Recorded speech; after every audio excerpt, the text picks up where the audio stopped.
This is a recording with Rev Timothy Tow, Ascension number 002007, Real 2. Let's talk about your relationship with your father first. What do you remember him as? He was a very strict father. Confucian style, and he's a Confucian scholar. Though he was a good elder and good Christian man, and we would have our evening devotions. He's very strict. We all come together to worship after dinner. But he was over strict that when I don't get first boy and I go back, I get second boy, I get a caning. So that did not go with me. I felt very bitter. And but mother I love so dearly, even from young days. Everything I must ask mother. Even, mother, can I go out and pass water? I asked her, and she said, of course, you can. But you see, I love my mother so much. So when my mother told me, when I was about 7 or 8, when I grew up, you have to be a pastor. Of course, in my spirit, I didn't like it. But because I love mother, I said, yes. Whatever mother wants me to do, of course I'll do. So that's a relationship. And we live as a happy family. My father is, very, very strict, but we respect him. And we have our family worship. We like it too. The only thing is that he was too strict. I understand that your father was involved in the 1911 revolution. Do you recall anything? Yes, he was in a sense a very loyal follower. And he told me that he was a gun and bomb runner carrying these things for the cause of the revolution. And I have got, these old pictures are gone already, but I've seen how my father was hobnobbling with all the big shots in the Chinese government. You're talking about the Kuomintang? Kuomintang. So when the Manchus fell in 1911, my father was one of the first to cut off the queue. You know, otherwise they are all long queues. So your dad did have a picture? Yeah, I don't think I have a picture of his queue, but he cut it off, supporting the revolution. And he has got calligraphy by Sun Yat-sen's, not exactly from his hand, but his secretary must have written for him, but signed as Sun Wen, Sun Yat-sen, Sun Wen, his Chinese name, to Mr. Tow King Ki, with the 2 words, Po Ai, philanthropic love. He is very famous, Po Ai. And I can show it, it's in my house. There is still his calligraphy. Your father's involvement with Chinese politics, how did it impact your family life? Well, then Sun Yat-sen died in 1925. By that time, my father was linked up with one General Chiang Chi-chung, who was a very close associate of Chiang Kai-shek. So through him, he got under Chiang Kai-shek to join his ranks.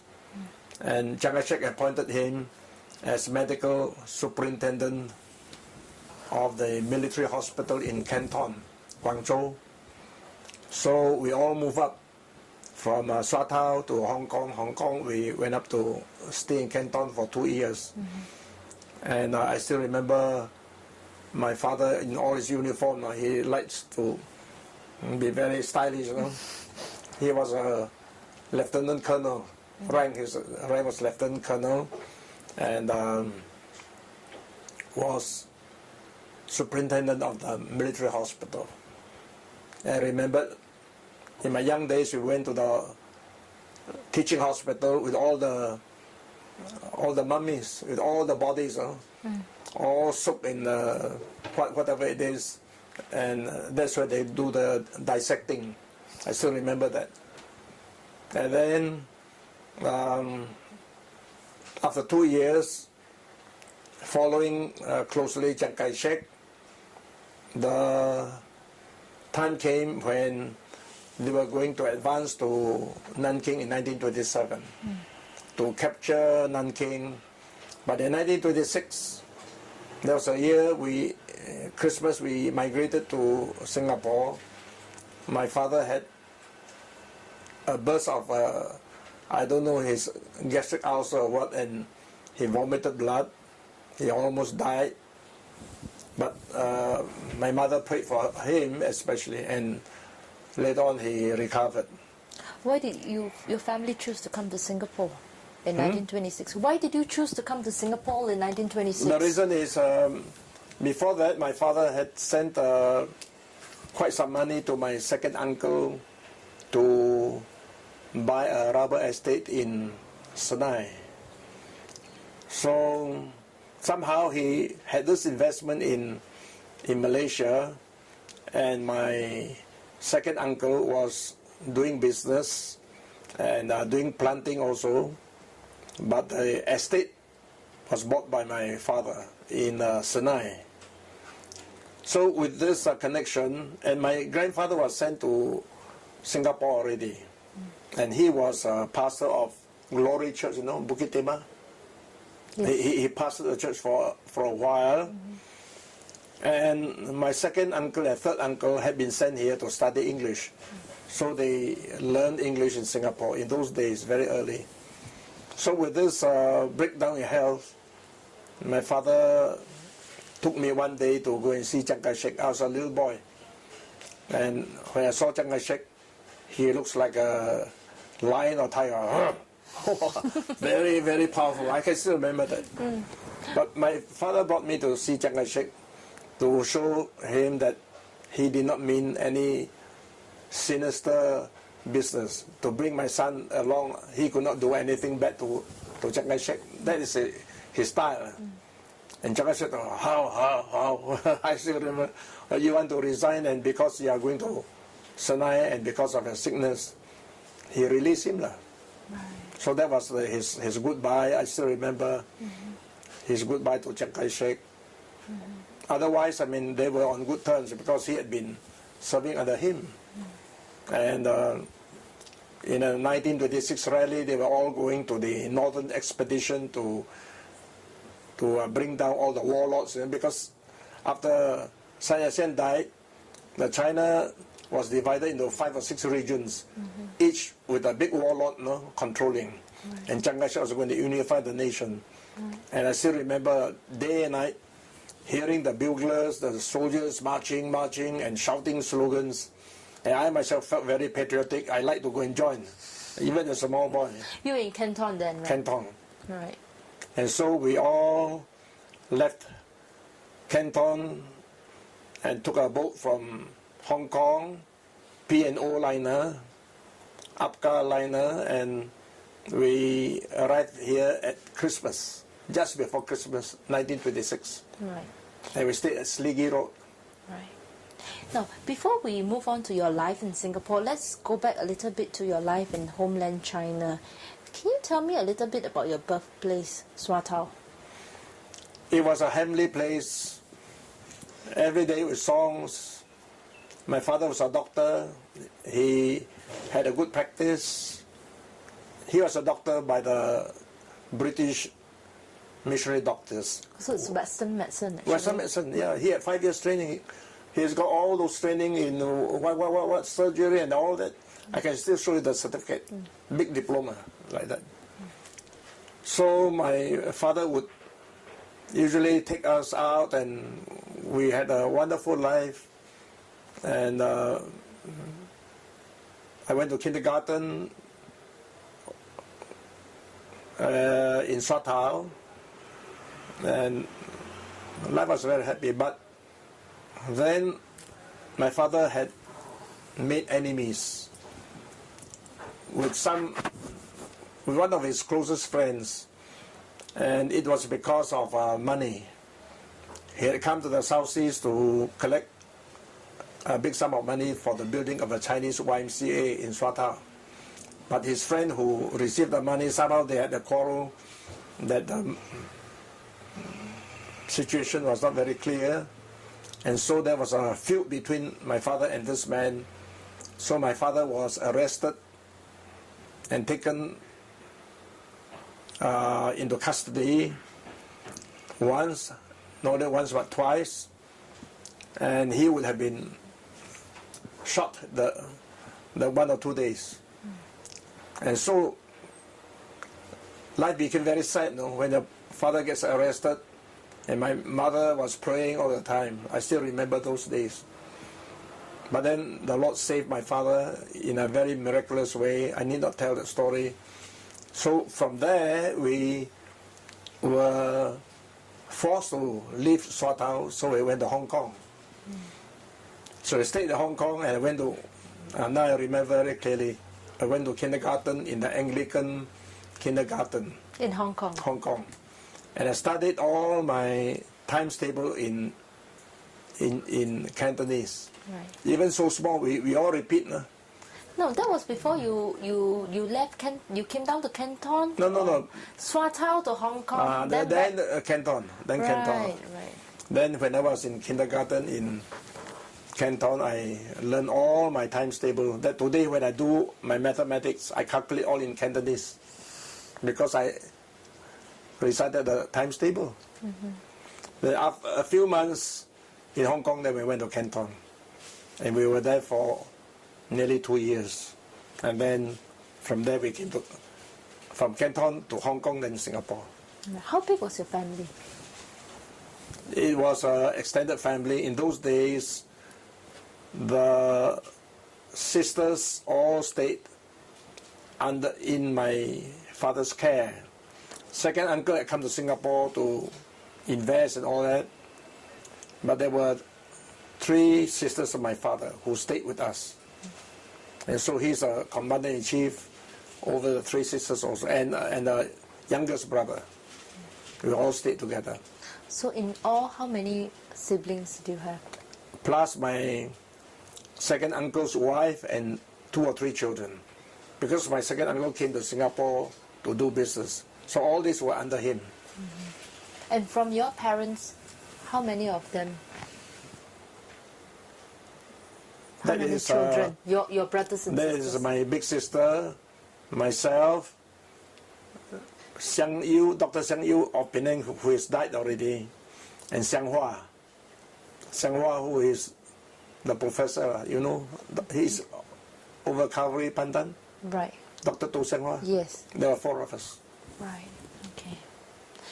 Can you describe a little bit about your Tow clan then in China, back in China? Well, my father is the supreme boss, and my grandmother also was under my father. But my grandfather was an evangelist, so he did not stay in Swatow. He would go to the villages or preach, and then finish, then he'll come back. 3-tier family, so would stay with my father.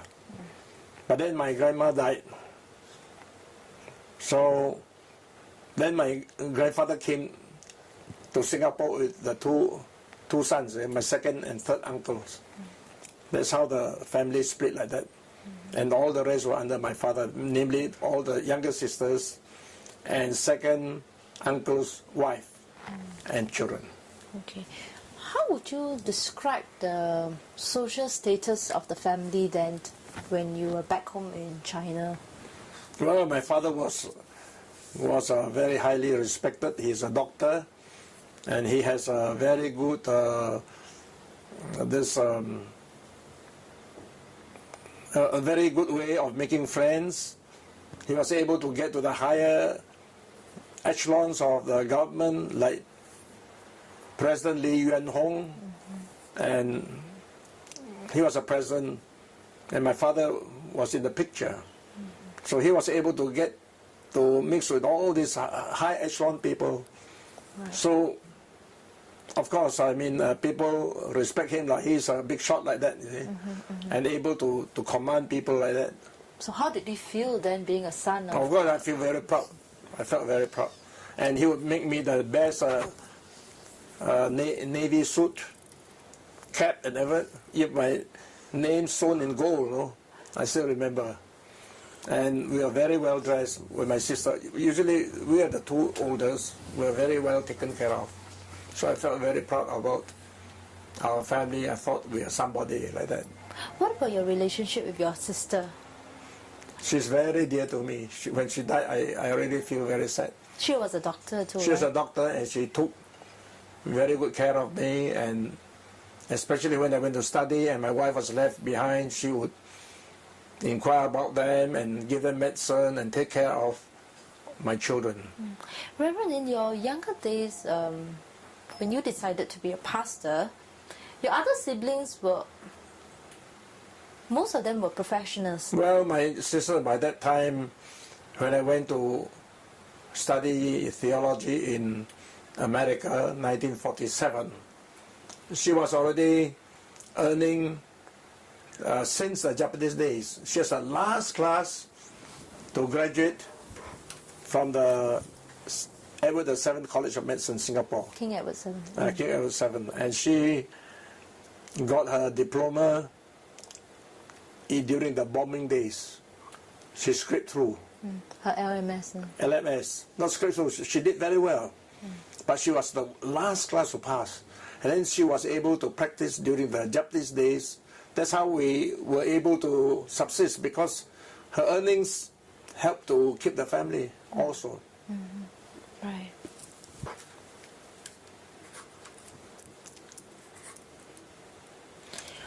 Okay, coming to Singapore. What happened on the day when you were told that you would be migrating to Singapore? Oh, we are very happy. How is that so? Oh, we are going to take the big ship. Cabin class. P&O liner. The P&O liner. I forgot the name, but anyway, it's a P&O liner. When we were coming to Singapore, we were all very happy because we are going to sit on the big ship. That's all we knew. Do you recall any personal preparations before departure? Planning of itinerary, saying bye-bye to your relatives? Yeah. Before we came to Singapore, my father took my mother, my sister, and myself on a side trip from Hong Kong to Satao, the last visit. And we went to our village called Yam Zhao, where my second grand-uncle, that is my father's second uncle. He was 82, he was 82, but he was already in his last days.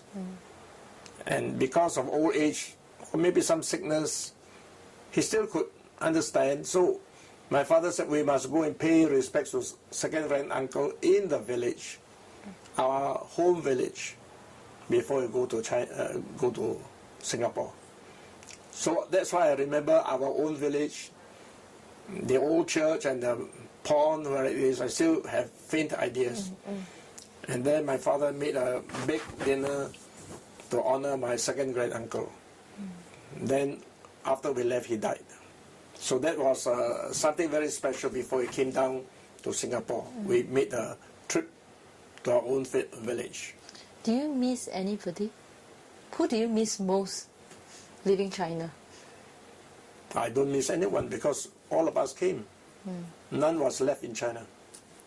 What was your perceptions and expectations about life in Singapore before you came, actually? Oh, I was too small to understand that. We are very happy, like going on the picnic, going to sit in the big boat. That's all we know. What about the scene at the time of leaving China? Do you recall the port of embarkation? Well, it's Hong Kong. Right. We left from Hong Kong. And there was nothing to say because our whole family came, and I still remember my father commanding, and then my fourth uncle were helping, and then getting all on top of the ship. And we stayed 1 week in the South China Sea, and I enjoyed. Children enjoy, when there's a storm or we don't get seasick. Oh. Children don't get seasick. Very funny. We enjoy ourselves. Right. What about in terms of the living conditions on board the ship? We were in the economy class cabin. So that is very good already because we are cabin class. Otherwise, you are in the deck. You go below and they are like packed like sardines, in a hole. People live in the hole. It's terrible. I've seen it. So we enjoyed very much. There was piano in the lounge, and we were having good food, Western food. Enjoyed so much. What was your dressing like during that time? Well,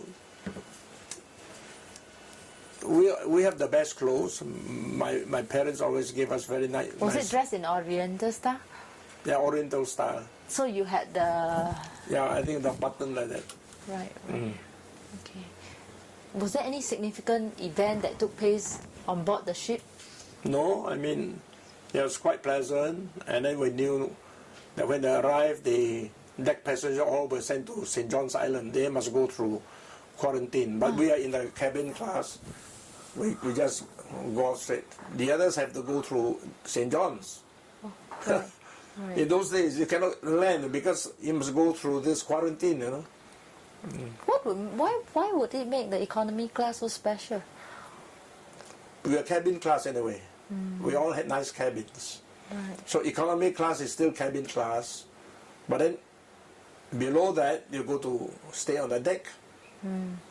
And when I went back to China, I was a deck passenger. And we really tasted the rigors. Right. When I went back for training in China, Right. I brought my wife and 3 children along. And we were deck passengers. Right. What was your first impression of Singapore when you first arrived Well, as a young boy? We're all in the good Christian tradition that the first thing is that we must go to church. And the church was the present Presbyterian, the red building, But before them, it was a bungalow house in a coconut plantation. And when we went to church, it was that old house that you can see in the history of Singapore. I was there. What about your grandfather's house at Upper Serangoon Road, which you mentioned? Your grandfather was a minister. Yeah. The present Better Presbyterian Church. That's right. It turned out like this. Our estate in Senai was also a church because my grandfather, when he came to Senai, he is a minister. He did not forget his faith. So he established a church in our own house, in the estate. In Senai? Yeah, in Senai. So there were regular services of our own people and then some Christian families that stay around because it was a sort of a Christian colony. Other Christians came and they bought estates around our place. So they all came to service, well, maybe 20 people like that. So 1 week after we stayed in Seligi Road, at that time the causeway was just newly opened, maybe 1 or 2 years. So I took a motor car, it's a Ford car. There are only 2 brands, Ford and Chevrolet, only 2 cars. But it was very pleasant. It is a canvas roof type of car. And in 1 hour something, we breezed through 32 miles. We were in Senai. Then we settled in Senai. It was about, I think, less than a year when the 3-tier family cannot stick together. My father has a hot temper. My grandfather has a hot temper. So father and son, they quarrel. And very interestingly, everything dispersed. My grandfather found a job to be pastor of the Bethel Church in Aokang. So the 2 daughters, 2 daughters packed off and went with him to take care of him. My eldest aunt also in the meantime got married. So she was married to Shanghai. So the family broke up and my second uncle's wife, he had got his own house, so they also went. So the whole thing got dissolved. So left my father and mother and the younger children. And then my sister and I, we came to stay with my grandpa in Hougang, this Bethel Church. Well, why would your family, why the dispersal? Why some in Sinai and why some in Singapore? Because my second uncle had to find his own livelihood, so he got his own house and his own business. So naturally his wife left my father's care. At first they all came to Sinai. So he left. My father and grandpa could not get along, so they split. So my father also looked a job for him, a position in Upper Serangoon. So my grandfather went there to be pastor. So naturally, with Singapore as a base, we grandchildren naturally gravitate to Singapore, stay with him and go to school in Singapore. But how did it feel? I mean, your daughter and yourself, how did you feel about having to leave your parents and come to Singapore? Well, of course, I felt very sad to leave mother, but not sad to leave father because he caned me. But then mother was very good. You must not tell lies. You must study hard, otherwise you become a coolie. And you must leave me, but go. In fact, I stayed with another friend of father and stayed with my foster mother. In Singapore? Yeah. Kaima. Kaima. She was my kindergarten teacher in Hong Kong. And she migrated to Singapore. And when she got hold of me, oh, you must come and stay with me. So I stayed with her for some time, I don't know, maybe a few weeks or a month or two. And all for the sake of acquiring knowledge, because we were getting old already. By that time we were 7, and we have no school. So I stayed in Upper Serangoon. I went to the Malayan Seminary, Seventh Adventist. I studied there a few months, and then later on I got into ACS.